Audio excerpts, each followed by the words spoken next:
Ukraine, in layman's terms, has not had a great time in its history.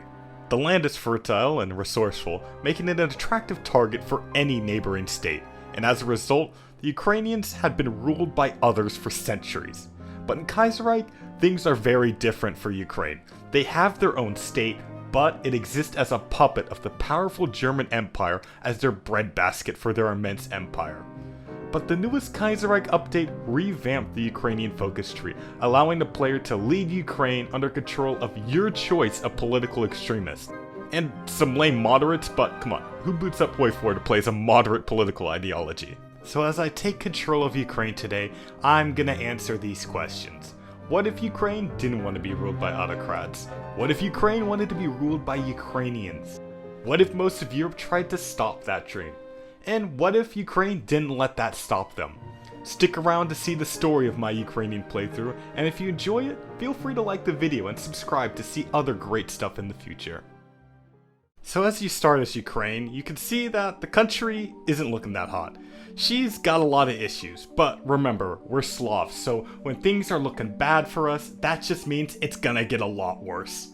The government had to do something about this crisis, so a relief bill was proposed, and the idea was that people across the political spectrum in Ukraine would put aside their differences to work together and create legislation to help the people.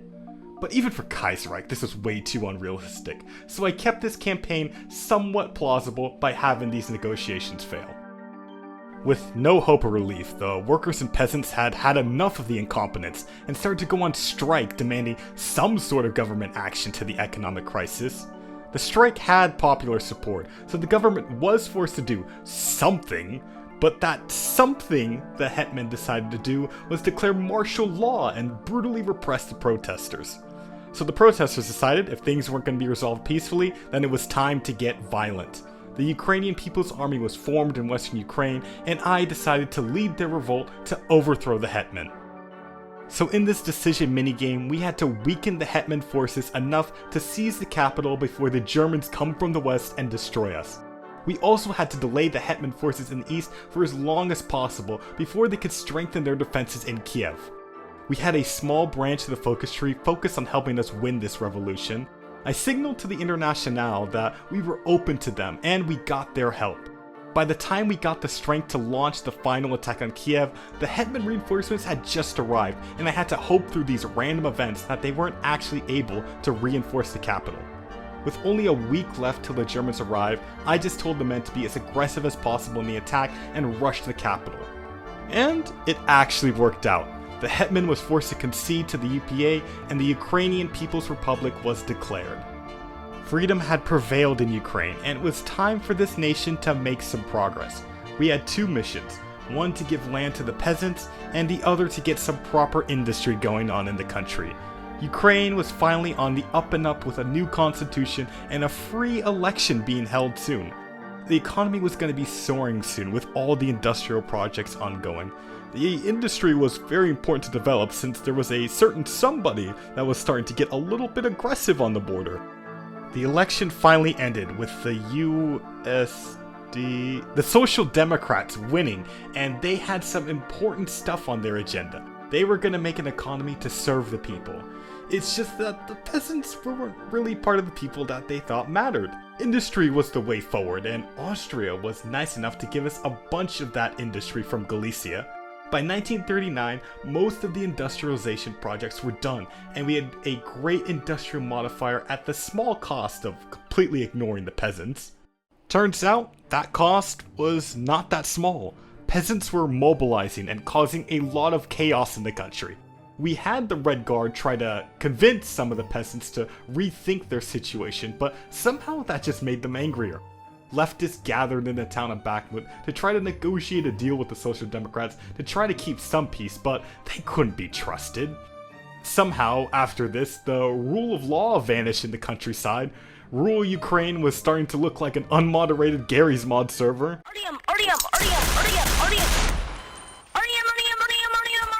The Social Democrats had nobody out there for them. The workers stopped working, and the soldiers stopped soldiering. It was inevitable that they were going to get kicked out of power. The socialists soon took over and established the Ukrainian Socialist Republic, pulling the nation out of the Reichspakt. Now Ukraine was completely independent, and all it took was geopolitically isolating ourselves from the rest of Europe. It's not too bad though. We're gonna build up our strength and... oh. At least I got Eastern European air cooperation, so maybe I'm not all alone. The time had come. Russia was invading Ukraine. I had a decent army out at least. They were all 20-wits using this template. I was gonna try my best to hold as much of Ukraine as possible, but as expected, Germany and the rest of their faction declared on me shortly afterwards, so now I had to deal with enemies in every direction. This event gave us hope that if we can hold out long enough for the Third Internationale to beat Germany, they could force peace with Russia. So yeah, I just had to hold out against Russia and Germany and Austria and Romania? Okay, you may look at this and think, wow, things are looking really bleak for you. Why did you do this to yourself? And that's because I find beating these seemingly impossible situations the most rewarding in this game. But newsflash, Ukraine? Not that defendable. Kharkiv was really important since that's where a bunch of the steel and military factories for my industry come from, but we were just overwhelmed by the large amount of Russian forces. Everything east of the Dnieper was falling, but sometimes the Russians would get a bit too ambitious and I could cut them off, but that wasn't enough. The Russians had pushed us to the outskirts of Kiev and even isolated the capital from the rest of the country, forcing me to build railroads to reconnect the supply hubs everywhere. Things had to change. As I like to say, in war, the only sure defense is offense. I had to find weaknesses in the Russian lines, mass troops to attack, and make risky maneuvers to close the pocket. Since I messed up my front lines doing attacks like this, the AI would then just rush empty provinces with units, hoping to overwhelm me I guess, but they couldn't do it in a smart way, so I just did the old backhand blow, and just like that, we get an even larger pocket. The Russians had low supply in the area, and were unentrenched, so although my unit's strength was depleted, they needed to keep pushing. I wasn't the only one making moves though. The French managed to secure Spain, so presumably they'd be able to send units to hold back the Germans pushing in their country. Although I was on the brink, I had done a lot of damage to my enemies, so much that I thought, maybe I could ask for a little bit of equipment to support the revolution. France, my fellow comrade, spare a rifle in these trying times. Oh. Should have known socialism wouldn't trump the natural selfishness of the French, but I forgot the rules. If you need foreign aid, you're supposed to ask America for it, and they were ready to deliver. Thousands of arms, desperately needed for the Ukrainian fight, were packed up and sat in a port collecting dust because there was no way for those ships to actually reach me. Well, at least the French were putting the equipment they wouldn't share with me to good use and push through Wallonia.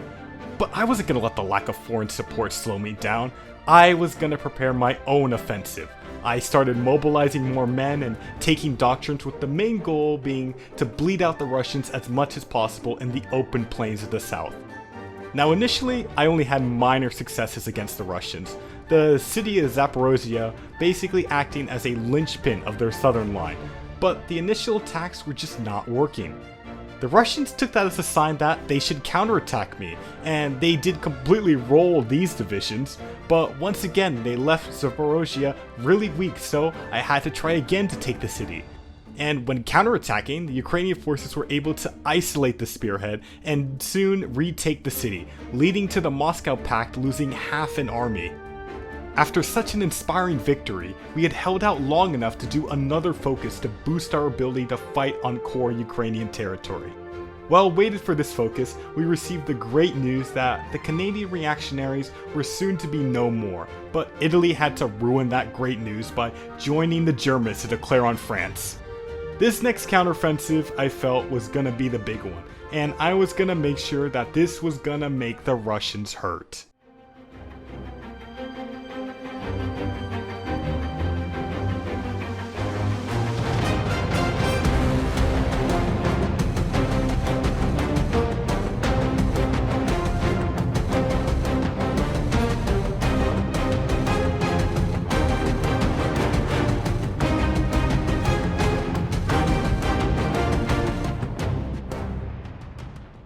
With the east stabilized, it was time to look west for a bit, since killing the Reichspakt divisions would make it easier for the Third International to push.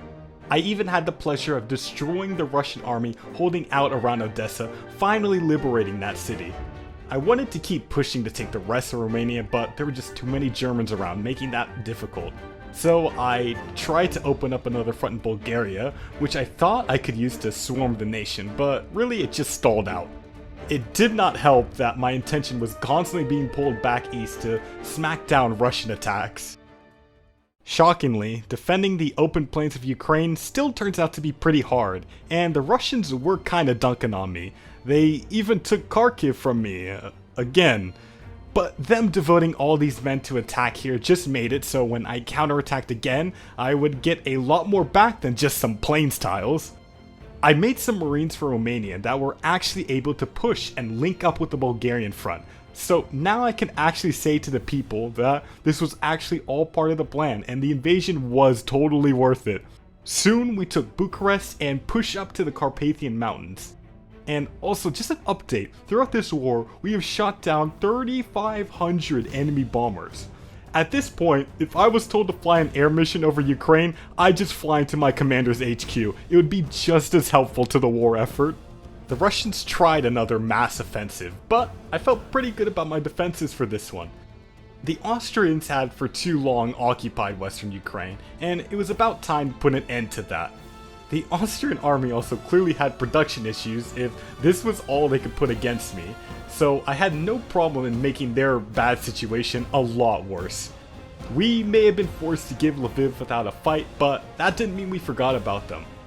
So you'd think after pulling all these amazing military offensives, the French would be a lot more open to working with me, but they just gotta keep acting like I don't exist, and I was just kinda taking it personally at this point. I had pushed across the Carpathians in some places, and the French just don't care.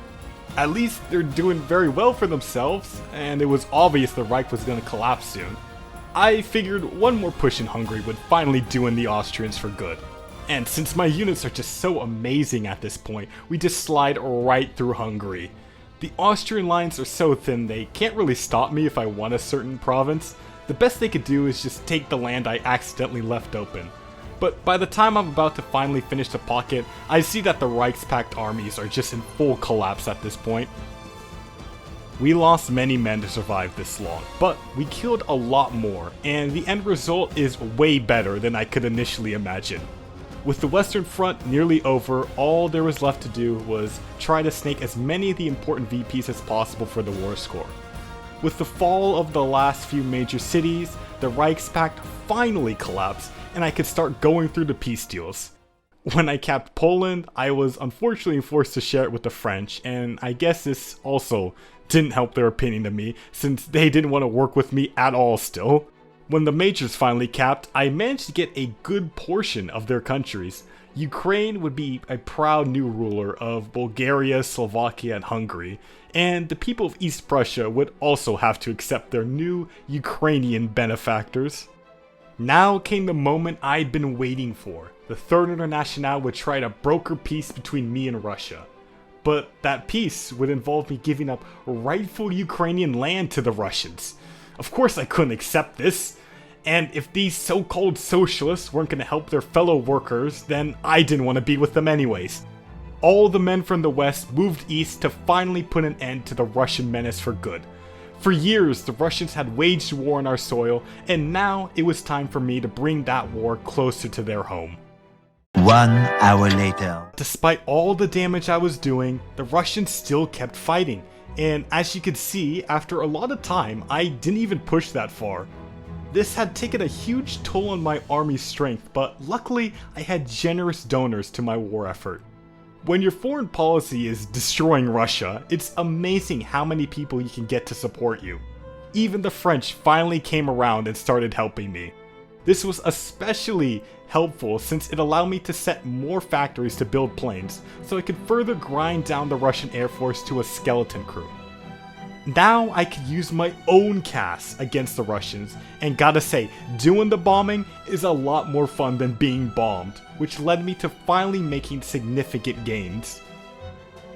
But while I was busy in the east, the last great Russian offensive started, where they somehow took Crimea from me and just told a bunch of men to rush towards Kiev and don't stop. Actually a little embarrassing how well this worked, and after 6 years the Russians could finally say they got Kiev, but only for a day because they were immediately pushed out. The cleanup took a while, but now the Russians just lost an entire other army, and I could just refocus on pushing through their much weaker front lines. 7 years ago, the Ukrainian army desperately tried to hide from Russian bombers to defend their country, and now Ukrainians fly bombers over Russia as their army approaches Moscow. The Russians actually deluded themselves into believing that a truce was on the table at this point. Upon seeing this offer, it was clear the Russians didn't know what was going to happen to them. 2.6 million Ukrainians died for this, and looking at the Russian casualties, taking over their country would be for the best. I just had to seize the important areas of the country like Moscow and Petrograd, clean up the Baltic collaborators, and as the Ukrainians went east to deliver the news of their liberation, the country finally accepted defeat. So yeah, I finally won. And yes, this was a very tough campaign for me, but I'm happy I managed to beat everyone and not faceplant like I did in the Poland update video. If you did enjoy this Ukrainian playthrough though, I'd really appreciate it if you give it a like so maybe other people can see it too. Also subscribe if you haven't already so you can see my future stuff. Have a great rest of your day, and I hope to entertain y'all again in the future.